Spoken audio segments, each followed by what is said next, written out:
নমস্কাৰ বন্ধু বান্ধৱীসকল, পুনৰবাৰ স্বাগতম জনাইছোঁ আপোনালোক সকলোকে আমাৰ অন্য এটি নতুন ভিডিঅ'লৈ। বন্ধুসকল, DLEDৰ থাৰ্ড ৰাউণ্ডৰ ৰিজাল্ট কেতিয়া দিব এই প্ৰশ্নটো আপোনালোকৰ বহুতে মোক কমেণ্ট বক্সত কমেণ্ট কৰি আছে। গতিকে বন্ধুসকল, আজিৰ এই ভিডিঅ'ত আমি আলোচনা কৰিম DLEDৰ থাৰ্ড ৰাউণ্ডৰ ৰিজাল্ট কেতিয়া দিব, লগতে আপোনালোকৰ কোনসকলে এই থাৰ্ড ৰাউণ্ডৰ ৰিজাল্ট লাভ কৰিবলৈ সক্ষম হ'ব। আৰু আপোনালোকৰ বহুতে হয়তো ভাবি আছে যে কাউন্সেলিং নকৰাসকলে লাভ নকৰিব নেকি থাৰ্ড ৰাউণ্ডৰ ৰিজাল্ট। গতিকে এই বিষয়টো আমি আলোচনা কৰিম, লগতে কাট অফ কিমান যাব পাৰে থাৰ্ড ৰাউণ্ডত তাৰ বিষয়ে ভিডিঅ'টোত সবিশেষ আলোচনা কৰা হ'ব। বন্ধুসকল, ভিডিঅ'টো যিহেতু আপোনালোকৰ বাবে অতি গুৰুত্বপূৰ্ণ হ'ব, গতিকে মই আশা কৰোঁ আপোনালোকে ভিডিঅ'টো স্কিপ নকৰাকৈ শেষলৈকে চাব। আৰু যদি আপোনালোকে প্ৰথমবাৰৰ বাবে আমাৰ চেনেলটো ভিজিট কৰিছে, তেনেহ'লে চেনেলটো ছাবস্ক্ৰাইব কৰি ল'ব, লগতে কাষতে থকা বেল আইকনটো প্ৰেছ কৰি অন নটিফিকেশ্যনটো অন কৰি দিব, যাতে এনেকুৱা ধৰণৰ আপডেটসমূহ আপোনালোকে পোনপ্ৰথমে লাভ কৰে। বন্ধুসকল, তেন্তে আহকচোন পলম নকৰি আজিৰ এই ভিডিঅ'টো আৰম্ভ কৰোঁ। বন্ধুসকল, প্ৰথমতে আমি জানি লোৱা আহকচোন আপোনালোকৰ এই থাৰ্ড ৰাউণ্ডৰ ৰিজাল্টসমূহ কেতিয়া প্ৰকাশ পাব। বন্ধুসকল, আপোনালোকে ইয়াতে দেখিবলৈ পাইছে যে আপোনালোকৰ 9 নম্বৰ পইণ্টটো লিখিছে result of allotment of institute round 3 14 তাৰিখ 8 মাহ 2022। অৰ্থাৎ বন্ধুসকল, আপোনালোকৰ DLEDৰ থাৰ্ড ৰাউণ্ডৰ ফলাফলসমূহ অহা কালিলৈ অৰ্থাৎ 14 তাৰিখ 8 মাহ 2022 14 আগষ্টৰ দিনাখনি ঘোষণা কৰা হ'ব। লগতে বন্ধুসকল, আপোনালোকৰ থাৰ্ড ৰাউণ্ডৰ যিসকল উত্তীৰ্ণ হ'ব তেওঁলোকে এডমিশ্যনসমূহ ল'ব লাগিব 16 তাৰিখ 8 মাহ 2022 পৰা 17 তাৰিখ 8 মাহ 2022 ভিতৰত। অৰ্থাৎ বন্ধুসকল, আপোনালোকক কেৱল মাত্ৰ দুদিন সময় দিছে আপোনালোকৰ তৃতীয় ৰাউণ্ডৰ এডমিশ্যনসমূহ ল'বলৈ। গতিকে বন্ধুসকল, আপোনালোকে গম পালে যে আপোনালোকৰ ৰিজাল্টসমূহ অহা কালিলৈ ঘোষণা কৰা হ'ব। বন্ধুসকল, আপোনালোকৰ কোনসকলে থাৰ্ড ৰাউণ্ডৰ ৰিজাল্টসমূহ লাভ কৰিব সেইটো আপোনালোকে হয়তো জানিব বিচাৰে।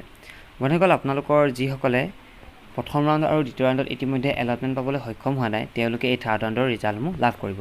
লগতে বন্ধুসকল, যিসকলে প্ৰথম আৰু দ্বিতীয় ৰাউণ্ডত এলটমেণ্ট পাবলৈ সক্ষম হৈছে যদিও বেটাৰ প্ৰিফাৰেঞ্চৰ বাবে তেওঁলোকে এপ্লাই কৰিছে, তেনেহ'লে তেওঁলোকেও এই থাৰ্ড ৰাউণ্ডৰ ৰিজাল্টসমূহ লাভ কৰিব। আৰু বন্ধুসকল, যিসকলে প্ৰথম আৰু দ্বিতীয় ৰাউণ্ডত ইতিমধ্যে এডমিশ্যন লৈছে আৰু বেটাৰ প্ৰিফাৰেঞ্চ বিচৰা নাই তেওঁলোকে কিন্তু এই ৰিজাল্টসমূহ লাভ নকৰে। গতিকে আপোনালোকে গম পাইছে যে আপোনালোকৰ কোনসকলে এই থাৰ্ড ৰাউণ্ডৰ ৰিজাল্টসমূহ লাভ কৰিব। বন্ধুসকল, আপোনালোকৰ বহুতে হয়তো ভাবি আছে যে আমি কাউন্সেলিং কৰিবলৈ সময় নাপালোঁ, এতিয়া আমি থাৰ্ড ৰাউণ্ডৰ ৰিজাল্টসমূহ লাভ নকৰিম নেকি। আচলতে বন্ধুসকল, কথাটো ঠিক তেনেকুৱা নহয়। আপোনালোকে কাউন্সেলিং নকৰিলেও আপোনালোকে ৰিজাল্টসমূহ লাভ কৰিবলৈ সক্ষম হ'ব। বন্ধুসকল, কাউন্সেলিং কৰা আপোনালোকৰ সুবিধাটো এইবাবে দিয়া হৈছিল যাতে আপোনালোকে আপোনালোকৰ প্ৰিফাৰেঞ্চবিলাক মডিফাই কৰিব পাৰে।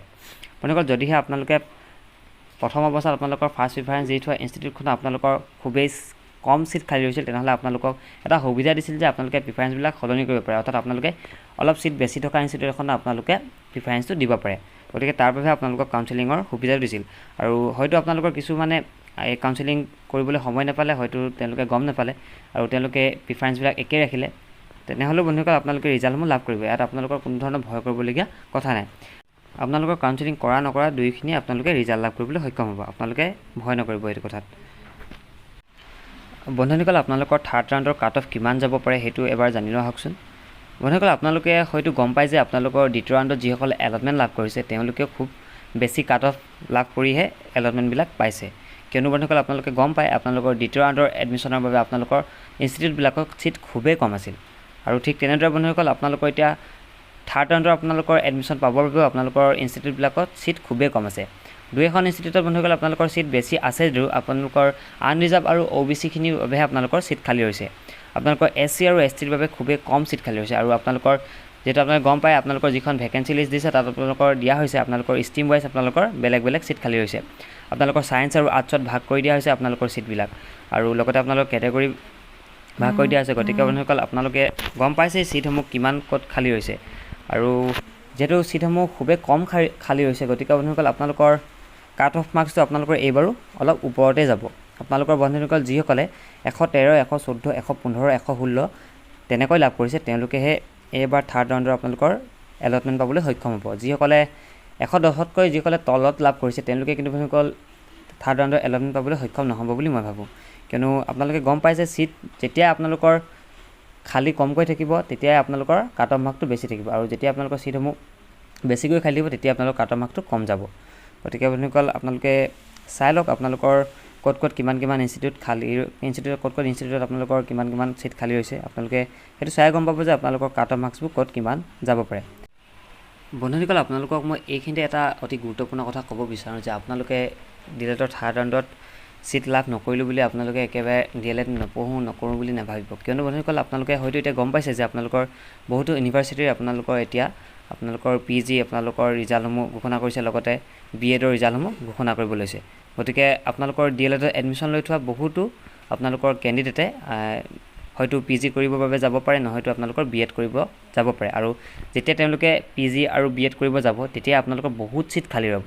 গতিকে বন্ধুসকল যেতিয়া আপোনালোকৰ চিটসমূহ খালী ৰ'ব তেতিয়াতো আপোনালোকৰ 4th ৰাউণ্ডৰ আপোনালোকৰ ৰিজাল্টসমূহ ঘোষণা কৰিব, আৰু 4th ৰাউণ্ডৰ ৰিজাল্টসমূহ ঘোষণা কৰিলে আপোনালোকৰ চিট পোৱাৰ সম্ভাৱনাটো বেছি থাকিব।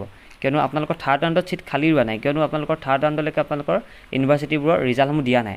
কিন্তু যেতিয়া আপোনালোকৰ 4th ৰাউণ্ডৰ আপোনালোকৰ ৰিজাল্ট ঘোষণা কৰা দিন আহিব তেতিয়ালৈকে আপোনালোকৰ ইউনিভাৰ্চিটিবিলাকৰ মানে ৰিজাল্টসমূহ ঘোষণা কৰি দিব। গতিকে আপোনালোকৰ চিটসমূহ বহুত খালী হ'ব আৰু তেনেদৰে আপোনালোকে ৰিজাল্টসমূহ লাভ কৰিবলৈ সক্ষম হ'বগৈ।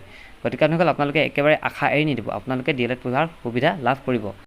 সো বন্ধুসকল আজিলৈ ভিডিঅ'টো ইমানেই আছিল। যদিহে আপোনালোকে ভিডিঅ' চাই ভাল পালে তেন্তে ভিডিঅ'টো আপোনালোকে লাইক কৰি দিব আৰু লগতে বন্ধু-বান্ধৱৰ সৈতে শ্বেয়াৰ কৰি দিব। আৰু বন্ধুসকল এই ভিডিঅ'টোৰ পাছতে মই আপোনালোকক অন্য এটা ভিডিঅ' আগবঢ়াই দিম য'ত আপোনালোকে 3rd ৰাউণ্ডৰ ৰিজাল্ট কিদৰে চাব পাৰিব মই তাৰ বিষয়ে আলোচনা কৰিম। গতিকে বন্ধুসকল আপোনালোকে যদিহে প্ৰথমবাৰৰ বাবে চেনেলটোলৈ ভিজিট কৰিছে তেনেহ'লে চেনেলটো ছাবস্ক্ৰাইব কৰি ল'ব, লগতে কাষতে থকা বেল আইকনটো প্ৰেছ কৰি অল নটিফিকেশ্যনটো অন কৰি দিব যাতে আপোনালোকে নটিফিকেশ্যনটো পোনপ্ৰথমে লাভ কৰে। বন্ধুসকল তেন্তে এতিয়ালৈ ইমানেই, ধন্যবাদ।